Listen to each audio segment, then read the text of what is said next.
இந்த வீடியோவில் முட்டை பிரியாணி குக்கர்லேயே நம்ம எப்படி ஈஸியாக செய்கிறதுங்கிறது பார்க்கலாம். நான் வந்து இந்த பிரியாணியை பாஸ்மதி அரிசியில் தாங்க பண்ணியிருக்கேன். நம்ம வழக்கம் போல் பாஸ்மதி அரிசியில் பண்ணும்போது அதாவது வேகாத மாதிரி குச்சி குச்சியாக இருந்த மாதிரி இருக்கும். சாப்பிடும்போதெல்லாம் விற்குங்க. ஆனால் நான் சொல்கிறேன், இந்த அளவுகளில் ஒரு தடவை ட்ரை பண்ணி பாருங்கள். ரொம்பவே சாஃப்டாக சூப்பராக வெந்து வந்திருக்கும்.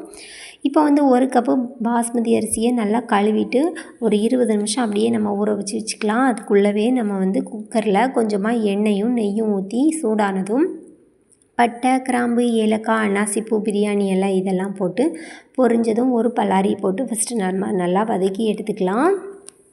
இது கூடவே வந்து இஞ்சியும் பூண்டையும் மிக்சியில் நல்லா அரைச்சிட்டு அதையும் அது கூடவே சேர்த்து வதக்கி எடுத்துக்கலாம். ஒவ்வொன்றும் வதக்கிறதுக்கும் கொஞ்சம் கொஞ்சம் டைம் கொடுத்து நல்லா பொறுமையாக வதக்கி எடுத்துக்கோங்க. இப்போ வந்து ஒரு தக்காளியும் போட்டு வதக்கி எடுத்துக்கலாம். அது கூடவே ஒரு மிளகாவும் போட்டு வதக்கி எடுத்துக்கலாம். நல்லா வதங்கினதுக்கப்புறம் மல்லி இலை, புதினா இலை இதையும் போட்டு வதக்கி எடுத்துக்கோங்க. இப்போ வந்து இது கூடவே வந்து இதுக்கு தேவையான அளவு மசாலா சேர்த்துக்கலாம். மஞ்சத்தூள், மிளகாத்தூள், மல்லித்தூள், 2 ஸ்பூனு பிரியாணி மசாலா கடையில் வாங்குவோம் பார்த்தீங்களா, அந்த பிரியாணி மசாலா இதையும் போட்டு நல்லா வதக்கிக்கோங்க.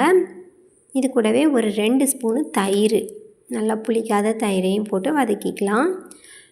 நல்லா எண்ணெய் பிரிஞ்சு வந்ததுக்கப்புறம் நம்ம வந்து இதுக்கு தேவையான அளவு தண்ணி வந்து ஊற்றிக்கலாங்க. நம்ம வந்து வழக்கம் போல் எப்போவுமே வந்து 1.5 டம்ளர் தான் ஊற்றுவோம், அப்படி தானே? ஆனால் வந்து ஏன் குக்கரில் வந்து 2 டம்ளர் நான் ஊற்றினா மட்டும்தாங்க எனக்கு வந்து நல்லா சாஃப்டாக வெந்து வந்துடும். அதாவது ஒவ்வொரு குக்கரும் ஒவ்வொரு மாதிரி இருக்குங்க. நம்ம வந்து மற்ற வீடியோக்களில் சொல்கிற மாதிரி அதே அளவுகளில் நம்ம வைக்கும்போது நமக்கு வந்து முன்ன பின்ன வேகாத மாதிரி குச்சி குச்சியாக இருந்த மாதிரி ரொம்பவே சொதப்பல் தாங்க வாங்குவோம் பிரியாணி செய்யும்போது. உங்களுக்கு அந்த மாதிரிலாம் ஆயிருந்துச்சுன்னா ஒரு தடவை இந்த மெத்தடில் செஞ்சு பாருங்கள், ஓகேங்களா? இப்போ வந்து அந்த அரிசியையும் நம்ம அது கூடவே போட்டு தேவையான அளவு உப்பும் போட்டாச்சு.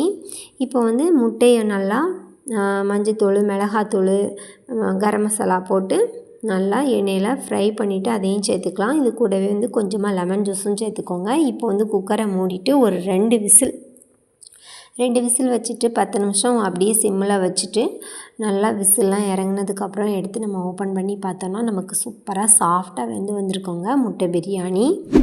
இது வந்து குட்டி பசங்கள்லாம் சாப்பிட்றதுக்கு ரொம்பவே நல்லாயிருக்கும். நமக்கு அந்த சாப்பிடும்போது தொண்டைக்குள்ளெல்லாம் போய் விற்காதுங்க.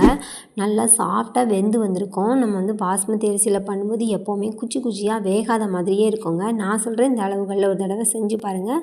உங்களுக்கு அந்த மாதிரி ஆயிருந்துச்சுன்னா இந்த மெத்தடில் ட்ரை பண்ணி பாருங்கள், ஓகேங்களா? ரொம்பவே சூப்பராக சாஃப்டாக வெந்து வந்துடும். அரிசி வந்து பாருங்கள் எவ்வளோ அழகாக உதிரி உதிரியாக ஒன்று கூட உடையாமல், ஒரு அரிசி கூட உடையாமல் சூப்பராக வெந்து வந்திருக்கு பார்த்தீங்களா?